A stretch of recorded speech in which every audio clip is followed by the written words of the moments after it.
믿음이 없이는 기쁘시게 하지 못한다고 했는데 믿음이 자라가는 게 대단히 어렵습니다. 예수님 설교를 들은 많은 사람들이 있는데 들으면서 믿음이 생긴 사람도 있고 믿음을 가지지 않은 사람들도 있었습니다. 그들 사이에 논쟁이 벌어졌는데 오늘 40절에서 43절까지 말씀이 바로 그 내용을 다룹니다. 놀라운 것은 설교를 듣고도 신앙이 생기지 않았다는 겁니다. 오히려 의심이 가득했는데 이유는 이 사람이 그리스도라면 반드시 베들레헴 출신이어야 되는데 이 사람은 갈릴리 사람이다 하는 겁니다. 성경과 맞지 않기 때문에 이 사람은 그리스도가 될 수 없다는 겁니다. 그런데 그의 가르치는 것과 행하는 일들을 보면 보통 사람은 흉내낼 수 없는 능력과 권위가 있었습니다. 그러니까 이들은 그럼에도 불구하고 믿지 않았어요. 믿음이 생기지 않았습니다. 그 이유를 오늘 본문에서 한 3가지 정도를 우리가 생각할 수 있습니다. 첫 번째는 유대인들이 가지고 있는 가난에 대한 혐오입니다. 가난에 대해서. 여러분 갈릴리 지방에 대한 편견이 있었습니다. 우리도 이렇게 보면요, 지역마다 낙후된 지역이 있어요. 우리 전쟁통에 수원 같은 경우는 지동, 이런 데는 다 어떤 사람들이 거주했었냐면 피난민들이 거주했었습니다. 그 지역 그러면 가난한 동네다 이렇게 생각을 합니다.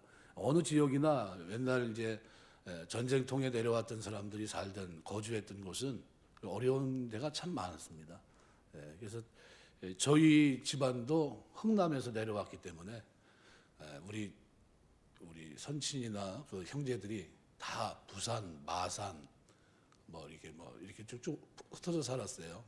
거제도 포로 수용소가 어디 있는지 잘 몰랐는데 한번 다 크고 난 다음에 한번 가봤더니 왜 가냐면 우리 어른들이 거기 잡혀 들어가서 있었다고 얘기를 하길래 그러시냐고 그래서 한번 둘러본 적이 있습니다. 그 정도예요. 그러니까 굉장히 어려워요. 그래서 만약에 그 피난민들이 살던 곳이라고 한다면은 거기는 먹고 살기 힘들었겠다, 고생했겠다. 대뜸 우리 부모님들이 이북에서 내려왔다고 그러니까 지금도 누가 그러냐면 힘들었겠네요. 이렇게 얘기합니다. 이게 무슨 얘기냐면 갈릴리 지역을 지금 얘기할 때 남쪽 유대에서 사람들이 대부분 갈릴리인 그러면 경멸합니다. 왜냐하면 가난한 사람들이에요. 그래서 모든 것이 특히 나사렛 같은 경우도 마찬가지지만 모든 것이 다 똑같아요. 신앙도 절기 지키는 것도 똑같고 율법을 지키는 것도 똑같고 말 그대로 하나님 이름 부르는 것도 똑같고 다 똑같은데 다만 그들은 어때요? 가난하고 배우지 못했고 그래서 무식하다 이렇게 판단합니다. 그러니까 요셉이나 마리아 집은 둘 다 가난했어요. 그러니까 그 지역으로 이사를 갔고 거기서 가난한 사람끼리 만나서 결혼하기로 했던 겁니다. 이게 유대인들의 가난은 우리가 생각할 때는 참 긍휼히 여기 불쌍히 여기면 될 텐데 그런데 가난을 이 사람들은 죄로 생각했습니다. 그러니까 하나님께서 그들을 가난하게 해서 갈릴리에 살게 하신 것은 그들의 신앙생활을 열심히 하지 않고 율법도 지키지 않았고 그래서 하나님이 그들을 버리셨기 때문이다 이렇게 그들은 판단을 했던 거예요. 그러니까 성경을 들먹거리면서 그리스도가 다윗의 동네인 베들레헴에서 나올 것을 말하면서 성경을 믿었기 때문에 그렇게 얘기한 게 결코 아니라는 거죠. 그러니까 믿었다면 움직임이 있어야 되는데 저들은 움직이지 않았습니다. 가난한 자들에게서 메시아가 나온다는 것은 무조건 그들이 받아들일 수도 없고 인정할 수도 없는 그런 내용입니다. 그래서 49절을 보시면은 율법을 알지 못하는 이들은 저주를 받은 자로다. 저들은 회당이나 이런 게 있어서 배우고 이렇게 좀 성장했다고 보질 않는다는 거예요. 이건 어려우니까 먹고 살기 바쁜데 뭘 배웠겠냐, 무식한데 율법도 없는데 이런 겁니다.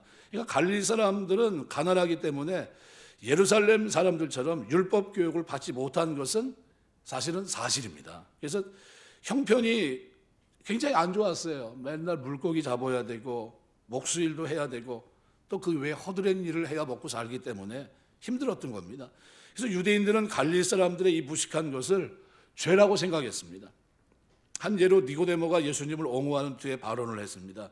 뭐라고 얘기합니까? 52절에 저희가 대답하여 가로되 너도 갈릴리에서 왔느냐 상고해보라 갈릴리에서는 선지자가 나지 못한다 이런 얘기를 합니다. 그러니까 니고데모 같은 학자에게 굉장히 심한 모욕적인 발언을 한 겁니다. 너도 거기서 왔냐? 이 얘기입니다. 그러니까 너도 갈릴리에서 왔느냐? 그런데 성경에 보면 갈릴리 출신의 선지자들이 있습니까? 없습니까? 있어요. 뭐 요나, 엘리야, 엘리사 다 그곳 출신입니다. 그러니까 유대인들이 갈릴리에서 선지자가 나올 수 없다고 말하는 것은 뭐가 싫은 겁니까? 가난이 싫은 거예요. 가난한 자는 믿음이 없어서 가난한 것이기 때문에 그런 사람들을 통해서는 하나님께서 역사하시지 않는다. 이런 선입감이 그들에게 있었던 겁니다. 하나님께서는 물질의 축복, 학문의 축복을 받은 뛰어난 사람을 사용하시지 물질 축복도 받지 못한 사람들을 어떻게 하나님이 쓰시겠느냐, 뭐 이런 이유입니다. 이것을 볼 때 유대인들은 가난에 대해서 심한 거부감을 가지고 있었고, 이 아예 가난한 자들은 유대인 취급하려고 들지도 않았다는 사실을 우리가 간접적으로 알 수 있습니다. 그들은 신앙생활을 바르게 하면 무조건 축복받아야 된다는 생각만 있었어요. 근데 그 축복 속에는 뭐도 있습니까? 과정 속에서의 성화의 삶을 살다 보면 고난도 있거든요. 고난. 연단받는 지각, 나를 성장시키고 육적인 게 아니라 내적인 성장과 발전을 위해서 하나님께서 나에게 의의 길을 걷게 하시는 동안에 시편 23편에 사망의 음침한 골짜기를 다니게 하시는 거예요. 그게 필요하거든요. 그런데 다른 것은 다 좋은데 예수님이 가난하다는 사실만큼은 받아들일 수 없는 겁니다. 마음에 들지도 않고. 그래서 갈릴리 출신이라는 사실이 마음에 들지 않았던 겁니다. 가난한 것이 부끄러운 것은 아닙니다. 가난할 수도 있고 잘 살 수도 있습니다. 단지 그것은 하나님께서 맡겨주신 것에 불과합니다. 우리는 청직이에요. 그래서 하나님 앞에서는 오직 은혜를 입고자 하는 가난한 마음만이 믿음을 가지는 데 필요합니다. 교만한 사람은 말씀을 받아들일 수도 없고 주님을 만나기가 대단히 어렵습니다. 근데 우리가 사는 것은 오직 하나님의 은혜입니다. 하나님의 은혜가 나에게 머물러 있어야 우리가 살아가는 겁니다. 우리가 다른 사람의 허물을 용서하고 무례한 대접을 받으면서도 똑같이 대하지 않고 관용을 베푸는 이유가 있습니다. 그게 뭡니까? 하나님의 은혜가 내 속에 계속 머물도록 하기 위해서. 우리는 은혜의 사람들입니다. 이게 하나님의 은혜가 나에게 떠나지 않게 하기 위해서. 내가 다른 사람들에게 하고 싶은 말 다 하고 받을 것을 다 받고 따질 것 다 따진다면 사람들 앞에서는 굉장히 아주 냉철한 사람, 똑똑한 사람으로 보이겠지만 사실은 하나님의 은혜는 떠난 사람입니다. 절대 그럴 수가 없어요. 왜요? 이 하나님의 사랑을 받은 사람은 그 만드심 자체가 뭡니까? 사랑을 행할 수 있도록 만드셨어요. 하나님 우리를 지으셨어요. 만드심이라 포엠이란 단어를 자꾸 제가 생각하는데 시입니다. 시. 습작 우리가 뭐 할 때 시를 한 편 만드는데 얼마나 걸립니까? 시인도 한 편의 시를 만들기 위해서 어떤 거는 뭐 한 달간 뭐 썼다 지웠다 단어 바꿨다 문장 바꿨다 하면서 처음 했던 거하고 나중에 진짜 시로 내놓는 거는 틀립니다. 근데 하나님은 우리를 어떻게 해요? 새롭게 만드신 거예요. 하나님 우리를 만드신지라 만들어버렸어요. 새로운 피조물로. 어떤 피조물입니까? 이제는 하나님 백성으로 사랑도 행할 수 있고 선한 일을 열심히 하는 친백성으로 살 수 있고 하나님의 뜻을 순종하며 살 수 있는 백성으로 만드신 겁니다. 이게 예수를 믿고 은혜 속에 들어가면 그래서 뭐부터 깨닫습니까? 십자가의 은혜, 그 은혜 앞에 다 무릎 꿇는 겁니다. 너무 감사해서. 왜 그렇게 삽니까? 물어보면 하나님 은혜 감사해서. 아까 오전 시간에도 말씀드렸지만 그 사랑의 길이가 어마어마한 길입니다. 여러분 누가 나 사랑하는데 부산에서부터 여기까지 왔다는 뭐라 그럴게요? 이 사람이 진짜 나 사랑하는구나. 그죠? 며칠 걸려서 왔겠구나. 그 천리길 넘는 길을 여기까지 찾아와서 나에게 사랑을 고백하다니 그럴 겁니다. 우리 주님은 언제부터요? 창세전부터 지금 여기까지 내가 주님 만날 수 있는 환경까지 다 만들어 놓으시고 오신 거예요. 길로 따지면요. 시간상으로 따지면 어마어마한 시간입니다. 그걸 뭐로 갚을 수 있겠습니까? 폭은 어때요? 어느 정도 조건을 갖춰가지고 이 정도 되면 내가 더 구원하고 이 정도 되면 내가 더 사랑하지. 그 선이 뭡니까? 경건치 않을 때, 죄인 되었을 때, 원수 되었을 때입니다. 그때 나를 구원하신 거예요. 깨닫지도 못할 때. 그러면 그 사랑의 폭이 어마어마한 거예요. 그 자비와 긍휼이. 저는 넘어졌지만 엎드러지지 않는 것을, 내팽개치지 않는 것은 여호와께서 손으로 붙드심이로다. 성경 구절 중에 제일 좋아하는 구절이 이 구절입니다. 넘어졌어요. 죄를 졌어요. 죽어 마땅합니다. 둘째 심판 받아야 돼요. 그런데 그걸 위해 주님이 십자가 지셨고 손으로 꽉 붙잡고 계세요. 구속하신, 넌 내 거다. 내가 너 버리지 않는다. 그래서 성경을 보시면서, 신약을 보시면서도 여러분이 자꾸 착각을 일으키면 안 돼요. 갈라디아서에서 육체 일은 현저하니, 그래서 음행과 온갖 더러운 것을 쭉 설명하잖아요. 그렇게 한 사람은 하나님의 나라를 유업으로 받을 수 없다. 그건 뭡니까? 경고하는 건데 무슨 경고입니까? 돌이키라는 경고예요. 버리겠다는 게 아닙니다. 네 죄 졌지? 이제는 끝났어. 너하고 나하고는 끝이야. 이 얘기한 게 아닙니다. 돌아서라는 거예요. 하나님의 구원이 어떤 구원이냐는 거예요. 그 사랑이 어떤 사랑이냐는 겁니다. 그 은혜가 어떤 은혜라는 겁니다. 주님이 십자가 지고 죽기까지, 피 흘리기까지 물 한 방울 맞고 쏟아주면서 주신 그 사랑과 은혜를 어떻게 그렇게 버릴 수 있냐는 거예요. 그러니까 성령 안에서 말씀 앞에 뜻을 붙잡고 순종하는 삶은 그리스도인이면 반드시 가져야 될 삶입니다. 우리 삶에 이런 은혜가 늘 넘치게 되시길 주의 이름으로 축원합니다. 하나님의 은혜예요. 이 사람들은 그런데 사람들을 뭐로 봤어요? 외적으로 봅니다. 외적으로. 외적으로 보면 안 돼요. 그 내면이 어떤가. 그래서 진짜 중요한 거는 내가 얼마나 하나님 은혜에 목말라 하고 그 앞에 가난한 마음을 가지고 있느냐. 이것이 믿음을 가진 사람들의 자세예요. 그래서 유대인들은 편견에 사로잡혔습니다. 갈릴리에서 왔대. 그러니까 어떻게 해요? 소용없어. 그거 뭐 거기서는 선지자가 안 나와. 믿을 수 없어. 그게 어떻게 주의 종이야? 아니야. 그리고 그냥 말았다는 거죠. 그러니까 예수님에 대해서 그들이 믿음을 가질 수 없었던 것은 외모를 보고 그래요. 외모를 보고. 두 번째는 그들이 믿음을 가질 수 없었던 이유는 진리에 대한 그들의 자세입니다.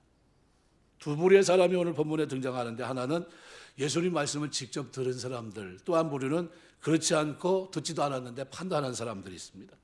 니고데모는 직접 듣는 사람입니다. 그러다 보니까 예수님을 비난하는 다른 바리새인들에게 우리 율법은 사람의 말을 듣고 그 행한 것을 알기 전에 판결하느냐 하면서 그들이 직접 듣지도 않고 자기 생각에만 빠져서 결론을 내리는 것, 판단을 내리는 것이 옳지 않다는 것을 지적하고 있습니다. 예수님 말씀은 영생에 대한 진리입니다. 니고데모는 직접 예수님을 찾아가서 만났습니다. 왜요? 그게 가장 중요한 문제임을 알았기 때문에요. 영원한 생명이 있다는 사실이. 사람이 거듭나야 산다고 그러니까 깜짝 놀랐습니다. 그게 무슨 소린가? 사람이 다시 태어났는데 어떻게 다시 돌아갈 수 있습니까? 말도 안 되는 질문을 했거든요.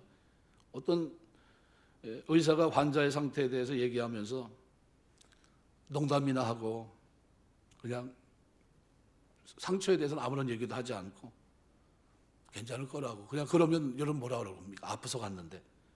그 가족들이 지금 바깥에서 다 기다리고 있는데 의사 선생님 뭐래 그랬더니 글쎄 몇 마디 농담하고 웃고 그러다가 그냥 보냈어. 그러면 이 사람 뭐 하는 사람이야? 다시 들어가서 따질 거예요. 지금 죽느냐 사느냐, 지금 아파서 왔는데 고칠 수 있느냐 없느냐, 그 얘기를 좀 듣고 싶은 거 아닙니까? 근데 의사가 설명을 하면 주의를 기울여서 잘 들을 것이고, 그리고 모르는 의학 용어를 쓰면 어떻게 해요? 그게 도대체 무슨 얘기입니까? 도대체 우리가 알 수 있게 좀 얘기 좀 해주십시오. 이렇게 설명을 부탁할 겁니다. 예수님이 다루시는 주제는 영혼이에요, 영혼. 그러니까 그 주제가 굉장히 큽니다. 죄로 말미암아 죽어 있는 영혼이 어떤 상태에 있고 어떻게 해야 사는지, 여기에 대한 말씀이에요. 그러니까 여기에 관심이 없는 사람은 말씀을 들어도 믿음이 생기질 않아요. 왜냐하면 말씀의 주제가 자기가 관심을 가지고 있는 것과는 너무나도 거리가 멀어요. 그 당시에 유대인들의 관심은, 정치적인 관심이 뭡니까? 로마로부터의 해방이에요. 근데 예수님은 떡도 한번 베풀어 줬어요, 광야에서. 그랬더니 사람들이 뭐 삼으려고 그래요? 임금 삼으려고 그럽니다. 왕 삼으려고 그래. 예수님이 도망갑니다. 광야에서 기적을 행하고 떡을 먹고 배부른 까닭에 쫓아오거든요. 그러니까 어떻게 해요? 저 사람 왕 세우면 먹고 사는데 문제 없겠다. 광야에서 이스라엘 백성이 40년간 먹고 살 때 문제 없었듯이 반석에서 물을 내면 되고, 그럼 저 사람의 능력이면 되겠다 싶어 쫓아온 거예요. 주님이 어떻게 해요? 도망갑니다. 다 도망가요. 나중에 어떻게 해요? 예수님이 도망가 버리니까 자기들도 다 도망갑니다. 본문에 보면 예수님께서 그 선지자라고 하는 이들과 그리스도라고 하는 이들이 있다는 것을 보게 됩니다. 그 선지자는 모세와 같은 구원자를 원하는 것이고, 그리스도라고 하는 것은 정치적인 해방자를 원하고 있는 겁니다. 그러니까 그 당시 유대인들은 이 두 가지 관점에서 예수님을 봤던 거예요. 그러니까 그들에게는 어느 정도 돈도 생겼고 이제 필요한 것은 이 돈을 지키는 겁니다. 그들에게는 이 돈을 지켜줄 수 있는 정치 권력도 필요했던 겁니다. 거기에 비하면 갈릴 사람들은 어때요? 재산이 없어요. 가난하기 때문에. 그들은 오직 하나님의 은혜가 자기들에게 회복되기를 원했고 그런 능력의 말씀을 듣기를 원했습니다. 예수님을 잡으러 갔던 사람들이 예수님이 말씀하시는데 그 말씀을 듣고 발견한 것이 뭡니까? 다른 영혼에 대한 사랑과 열정입니다. 예수님은 지금 이 말씀이 그들의 영원한 운명을 결정한다는 것을 알고 계셨어요. 그래서 예수님은 비상한 열정과 진지함으로 말씀을 전하십니다. 이 모습을 보고서 그들은 예수님을 잡을 마음을 버리게 됩니다. 싹 가셔요, 마음의 생각들이. 왜냐하면 이토록 영혼을 사랑하는 마음으로 설교한 사람을 본 적이 없었고 뜨거운 열정으로 그들에게 말씀을 전한 자를 볼 수가 없었기 때문이에요. 처음 보는 장면이에요. 어떻게 저런 장면이 나오지? 저분이 도대체 누구지? 생각이 다르게 된 겁니다. 잡으러 왔는데 가서 보니까 하시는 말씀을 듣고 어떻게 해요? 이건 아니다 싶어서 그냥 돌아왔다는 겁니다. 이건 결국 믿음을 가질 수 없었던 이유는 진리에 대한 그들의 자세가 듣지도 않고 판단하는 데 있었기 때문이에요. 우리가 하나님 말씀을 자꾸 묵상하시고 듣고 읽고 그렇게 하시길 주의 이름으로 부탁을 드립니다. 왜냐하면 믿음 성장은 말씀이에요. 말씀을 통해서 내가 자꾸 깨져야 돼요. 나의 속사람을 변화시키고 뜯어내야 됩니다. 우리 성화의 삶을 살고 있거든요. 그래서 혹시라도 신앙생활 하다가 남편도 실수할 수 있고 아내도 실수할 수 있고 목회자도 실수할 수 있어요. 그럼 어떻게 하실 겁니까? 정죄하고 그냥 죽입니까? 쫓아내버려요? 사실 제가 이게 설교를 하지만 그것 때문에 교회 와서 저한테 물어보신 분이 있었어요. 울면서 어떻게 하면 좋겠냐고. 교회 나와서 계속 들으면 거기에 대한 답을 얻을 수 있습니다. 우리 주님이 그렇게까지 십자가 지시고 이렇게 했는데 그 은혜 속에 있는데 그런데 데살로니가 교회도 그렇고 갈라디아 교회도 그렇고 고린도 교회도 그렇고 죄를 음란한 삶을 버리지 못해 쓴뿌리를. 그러면 그 사람들을 너희는 틀렸어. 내 은혜로부터 넌 멀어진 사람들이야. 하나님 나라 못 들어와. 그거 얘기하려고 편지 쓴 겁니까? 그게 아니잖아요. 그죠? 편지 쓴 목적이 뭐예요? 돌이켜라. 하나님의 은혜가 너희에게 준 그 믿음이 얼마나 귀한 건데 근데 어떻게 너희가 그 삶으로 하나님의 영광을 가릴 수 있느냐? 아니라는 거예요. 돌이켜라. 결단해라. 이 얘기를 하고 있는 겁니다. 신약 성경이 계속해서 히브리서도 똑같아요. 그들을 정죄하기 위해서 준 메시지가 아닙니다. 메시지는 뭐예요? 하나님의 백성들이 구원을 어떻게 두렵고 떨림으로 이뤄가야 된다는 것을 말씀한 겁니다. 성화의 삶을 끊임없이 살아가요. 그래서 예수 믿으면서 하루아침에 싹 바뀝니까? 저는 그렇게 바뀌질 않았는데 여러분 그렇게 바뀌었어요? 그렇게 안 바뀌어요. 여러분 성격이 확 바뀝니까? 안 되잖아요. 내가 안 되니까 하나님 앞에 도와달라고 기도하는 거예요. 하나님 좀 도와주십시오. 내가 하나님 뜻대로 살고 싶은데도 잘 안 됩니다. 저 좀 도와주십시오. 그래서 금식도 하는 거예요. 저 금식하니까요. 싸울 마음이 싹 사라지더라고요. 힘이 없으니까요. 아무 뭐라 그래도 말든지 예, 알았어요. 예. 그냥 거기 겸손한 줄 알더라고요, 사람이. 겸손한 사람이 아닌데 절대 지기 싫어하는 사람인데 힘이 하나도 없으니까 겸손해지더라고요. 이게 필요하구나. 근데 지금 금식을 엉뚱한 데서 합니다. 어디서 하는지 아세요? 미국의 사단교회 같은 데는요. 한 달에 2번씩 금식합니다. 뭘 위해서 기도하는 줄 아세요? 교인과 목회자들이 성적으로 타락하게 해달라고 한 달에 2번씩 이틀 금식하고 있어요. 어느 교회에서요? 사단교회, 사단을 섬기는 교회가 있어요. 참 희한한 동네예요, 그 동네는. 우리나라에서는 사단을 섬기는 교회가 있다는 소리는 난 못 들어봤는데 그래도 우린 참 은혜로운 동네예요, 이 동네는. 그런데 그 동네에서는 예수 잘 믿는 사람들 가정 무너지게 해달라고 이틀씩 금식해요, 한 달에 이틀씩.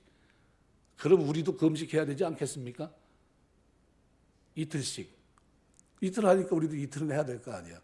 제가 그 기사를 보고서 하나님 이거 참 저도 금식해야 되는 거 아닙니까? 제가 그랬더니까요. 왜요? 그쪽에서 그렇게 하고 우리가 무너지길 원하면서 금식하고 있는데 우리는 어떻게 해요? 그거 의식하지 못하고 살고 있잖아요. 여러분 저쪽에서는 사단은 우리가 무너지길 원하는 거예요. 하나님 믿음 들어가지 않게 하시고 하나님 앞에 기도하지 못하게 하시고 하나님 찬송하지 못하게 해달라고 금식하고 있어요. 그러면 우리는 어떻게 해야 됩니까? 역으로 기도하고 찬송하고 더 말씀 보고 더 말씀대로 살려고 하고 더 거룩하고 더 경건하고 이렇게 돼야 된다는 거예요.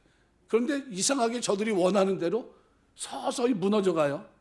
기도 생활도 뜸하고 찬송하는 것도 언제 찬송을 신나게 불렀는지도 모르고 손을 번쩍 들어서 찬송한 데는 벌써 뭐 한 20년 전에 손 들어서 찬송했을 때가 그때가 마지막이고 산에 가서 뭐 나무 뿌리지 잡고 기도하고 그럴 때가 언제입니까?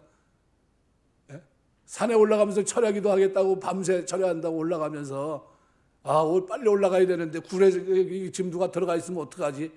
막 그러면서 막 조바심이 나서 빨리 가려고 하고 이게 이런 마음이 다 사라졌어요. 누가 요즘 산에 가서 기도해? 교회 와서도 기도를 안 하잖아요.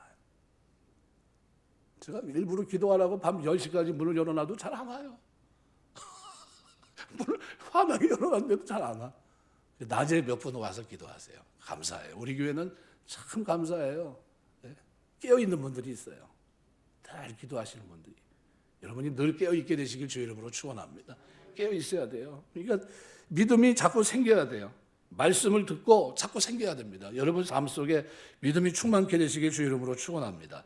이들은 어떻게 하면 뭐 그냥 말씀을 제껴놓고 자꾸 판단하는 거예요. 그러니까 성장합니까? 갈릴리 사람은 모든 것이 부족합니다. 그러니까 그가 갈릴리 사람이란 이유, 말씀을 들어보지도 않고 폄훼해버리는 거예요.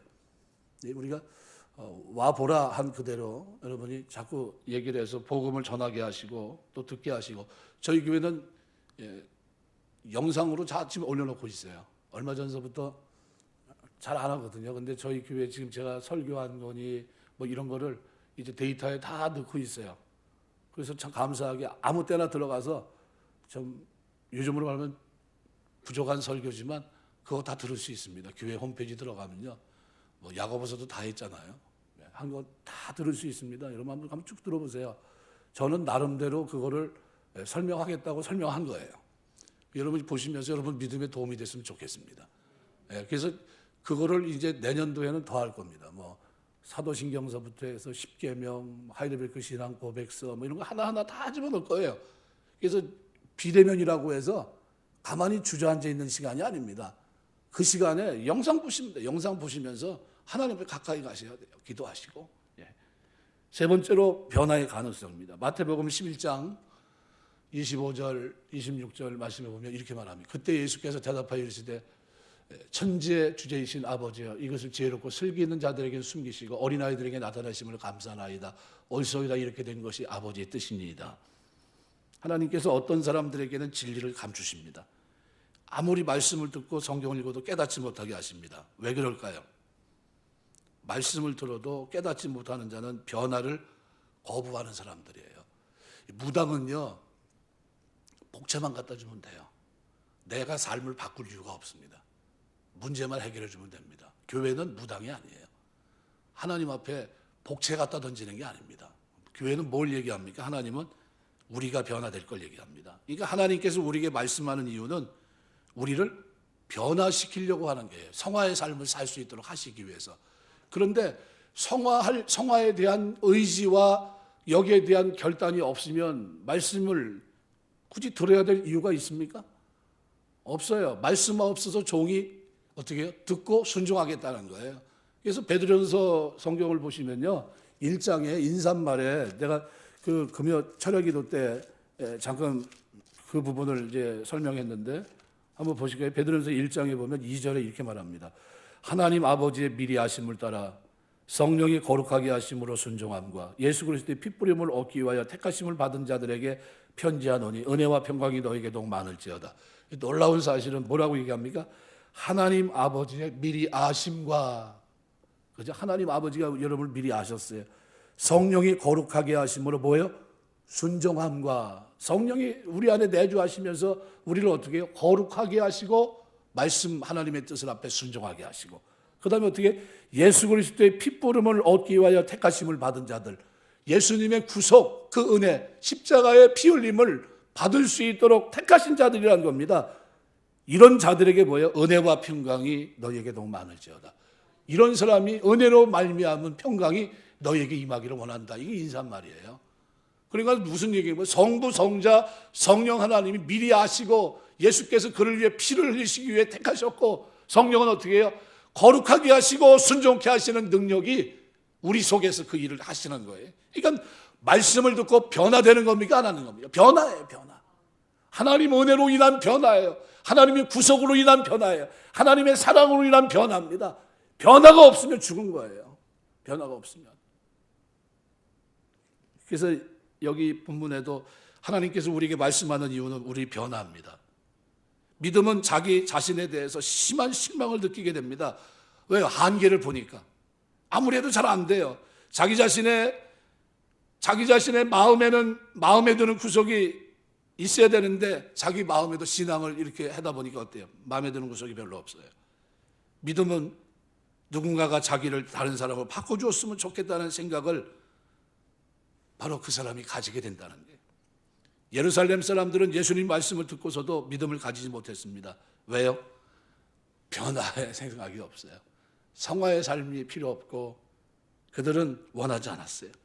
이 상태로 유지했으면 좋겠다. 그대로 상태에 만족했습니다.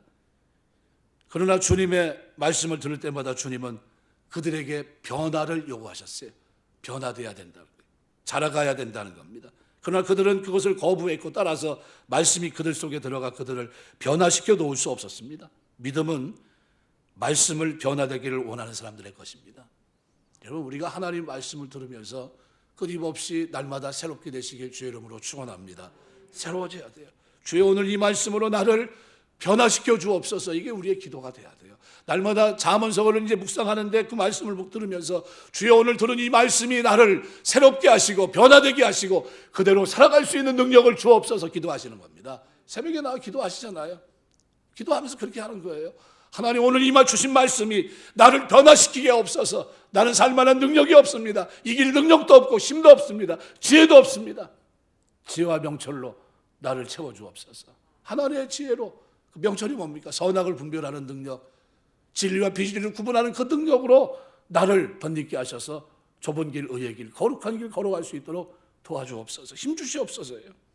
오늘 이 말씀으로 나를 변화시켜 주옵소서 하는 심정으로 말씀을 듣는 사람은 그 말씀이 자기를 변화시키고 또 믿음이 생깁니다. 믿음 안에서 살아가요. 주 안에서. 그래서 신앙생활은 끊임없이 변화합니다. 신앙과 신념은 다릅니다. 신념은 자기가 옳다고 생각하는 것을 향해 한 걸음 한 걸음 내딛게 합니다. 그런데 이 신념이 잘못된 기초 위에 만약 세워 있다면 이것은 허물어서 다시 세워야 됩니다. 유대인들의 신념은 지나치게 물질적인 부에 치중해서 세워져 있었습니다. 성경이나 모든 율법도 거기에 맞추어서 해석을 합니다.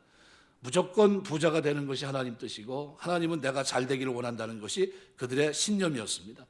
그들은 이 신념을 나라가 없는 상태에서도 그들은 큰 부자가 되게 합니다. 그러나 그들은 더 중요한 영원한 하나님 나라의 축복을 잃어버리고 말았습니다. 사람의 이성을 그리고 지성은 구원받은 성도로 하여금 하나님의 뜻을 이해하는 데 도움이 되게 합니다. 니고데모의 예를 들면 우리 율법은 사람의 말을 듣고 행한 것을 알기 전에 판단하느냐, 자신의 이성을 사용한 겁니다. 율법의 이성을 추측에 근거해서 사람을 판단하지 않는다, 바로 그런 내용들입니다. 그러니까 우리가 거듭나기 전에 이성은 하나님의 뜻을 받아들이는데 걸림돌이 됩니다. 받아들일 수가 없어요. 왜요? 예수가 어떻게 인간이면서 하나님일 수 있느냐, 또는 하나님께서 사랑이면서 어떻게 심판할 수 있느냐 하는 문제. 그 사랑 많으신 분이 지옥은 왜 만들었냐, 이런 문제입니다. 정반대예요. 근데 하나님의 뜻으로 거듭난 사람들에게는 이성이 바르게 사용됩니다. 연단받은 지각이 되면서 그 사람의 믿음을 견고하게 세워줍니다. 이성적인 판단을 통해서 하나님의 뜻을 더 잘 알아갑니다. 때로는 상식마저도 그에게는 중요한 판단 기준이 되기도 합니다. 오늘 우리가 가지고 있는 신념은 물론 살아가는 동안 가치가 있습니다. 그런데 하나님의 말씀이 찾아온 이상 그 신념을 깨고 이제는 그 말씀에 의해서 다시 세워져야 돼. 그것이 올바른 신앙입니다. 여러분, 하나님께서 우리가 변화하기를 원합니다. 신념은 내가 세상을 살아가는 데 도움이 되지만 하나님의 말씀은 내가 하나님의 뜻을 행하는데 바른 길입니다. 이게 우리가 속사람이 새로워야 되는데 신념은 우리 속사람을 바르게 세우지 못해요. 근데 하나님의 말씀은 우리 속서부터 바꿔버립니다. 왜냐하면 속사람을 변화시키는 것이 가장 어려워요. 신념은 이것을 바꾸지 못하지만 그러나 하나님의 말씀은 이것을 바꿔버립니다. 세상에서 가장 어려운 것이 하나님 앞에 겸손해지는 건데 신념은 바꾸지 못해요. 겸손하지 못합니다. 온유하지 못해요. 그런데 하나님의 말씀은 우리를 바꿔버려요. 성령의 열매를 맺는 사람으로 바꿔버립니다. 예수님이 죽으심으로 하나님께 순종하시고 그 공로로 성령 하나님을 받아 성령을 받아서 우리에게 부어주셔서 우리로 교만하고 딱딱한 마음이 겸손하고 온유한 마음으로 변하게 하십니다. 이게 신념으로 됩니까? 안 돼요. 말씀으로, 믿음으로 되는 겁니다. 가장 복 있는 사람은 그래서 성령으로 그 중심이 하나님 앞에서 겸손하고 온유하게 변한 사람이에요. 주님이 많은 죄인들을 초청하는데 수고하고 무거운 짐자들아 다 내게로 오라. 내가 너희를 쉬게 하리라. 나는 마음이 온유하고 겸손하니 내게로 와서 내 멍에를 메고 내게 배우라. 그리하면 너희 마음이 쉼을 얻으리니. 이렇게 얘기합니다. 우리 주님 마음이 어때요? 온유하고 겸손합니다. 온유하고 겸손한 주님을 통해 우리가 말씀을 통해 그리고 하나님의 자녀가 되면 우리가 어떤 사람이 되어야 됩니까? 온유하고 겸손한 사람이 되는 겁니다. 마음밭이 달라지는 거예요. 옥토가 돼야 되는 겁니다. 가시밭이 아니에요. 돌짝밭이 아닙니다. 말씀을 들으면 열매를 맺을 수 있게 된다는 겁니다. 그게 어떻게 가능합니까? 신념이 아니라 하나님의 말씀을 들으면서 바꿀 생각이 있기 때문이에요. 말씀을 들으면서 바꿀 결단이 있게 되시길 주의 이름으로 축원합니다. 말씀하십시오. 저 바꾸겠습니다. 이게 오늘 우리의 자세가 돼야 되는 겁니다. 말씀을 들을 때마다 하나님, 오늘도 제가 말씀을 들었는데 이 말씀이 내 삶을 바꾸는 말씀이 되기를 원합니다. 이런 고백을 가지고 주님 앞에 나갈 때 하나님 어떻게 해요?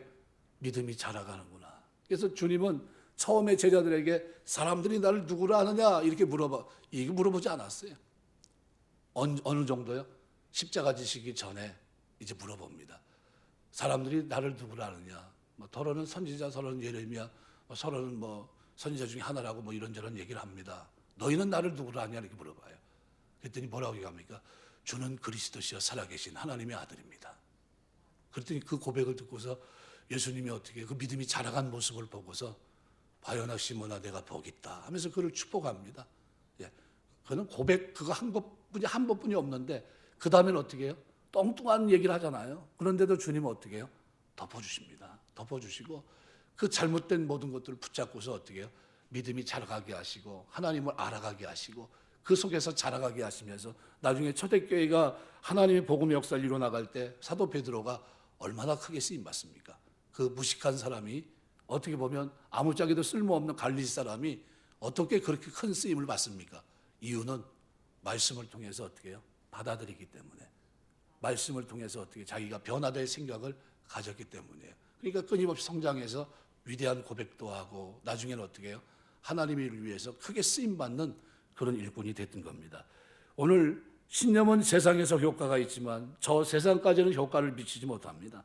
이 세상 넘어 영원히 우리를 붙들어주는 것은 신념이 아니라 주님의 말씀을 듣고 온전히 변화되기를 원하는 가난한 마음뿐이 없다는 사실을 기억하셔야 됩니다. 말씀을 맺겠습니다. 오늘 7장에서 우리가 신앙과 신념의 문제를 쭉 다루면서 믿음이 생기지 않는 이유는 가난에 대한 혐오감 때문이에요. 우리가 선입견 가지고 사람을 판단하면 안 됩니다. 하나님은 절대로 외모를 가지고 판단하지 않으세요. 우리가 내면의 세계가 변화되려고 하고 가지고 나오면 하나님 어떻게 해요? 변화시킵니다. 그들의 믿음을 가질 수 없었던 두 번째 이유는 진리에 대한 그들의 자세가 듣지도 않고 판단했기 때문에. 교회에 대해서 어떤 사람들 그렇게 얘기합니다. 좋은 소리 많이 하시죠. 이렇게 얘기합니다. 가보지도 않은 겁니다. 좋은 소리 하는 데가 여기가 그게 아니거든요. 가장 가슴 아픈 소리를 하는 데입니다. 당신 죄 하나님 앞에 회개하지 않으면 영원히 지옥의 형벌을 받는 거야. 이 얘기하는 데가 어디입니까? 교회입니다. 여기만이 그 얘기를 해줘요. 당신 이대로 살면 영원히 심판받아. 그 얘기 해주는 거예요. 그러나 믿고 구원을 받게 되면 하나님이 영원한 천국에서 여러분 살게 한다. 그 얘기를 해주는 겁니다. 세 번째는 변화의 가능성이에요. 하나님 우리가 말씀을 들을 때마다 변화의 여지를 가지고 말씀하옵소서 제가 고치겠습니다 하는 마음을 가져올 때 하나님 우리를 변화시키고 어떻게 해요? 우리의 잘못된 신념은 무너뜨리게 하시고 하나님의 말씀으로 반석의 집을 지은 것 같이 견고하게 우리 믿음을 세워줍니다. 흔들림 없이 무너짐 없이 하나님 앞에 영원한 생명을 얻고 구원받고 이 땅에서 하나님의 뜻을 행할 수 있는 거룩한 백성으로 살게 하는 겁니다. 그래서 성부, 성자, 성령 하나님의 사역이 분명해요. 하나님이 미리 하시고 예수께서 핏부림을 위해서 우리를 택하시고 그 일을 이루셔서 하나님 백성 속량하신 그 은혜로 우리를 어떻게 해요? 성령 안에서 거룩하게 하시고 순종하게 하시는 겁니다. 이 축복이 저와 여러분의 삶, 신앙생활 속에 날마다 어떻게 해요? 새롭게 되는 은혜 속에서 하나님 내가 주의 말씀을 듣고 내 신념이 무너지고 하나님의 말씀 안에 내 믿음이 바르게 세워주옵소서. 가난한 마음 가지고 주님 앞에 쓰므로 하나님의 축복 속에 승리할 수 있는 저 여러분의 믿음의 여정이 되시길 주의 이름으로 축원합니다. 기도하겠습니다.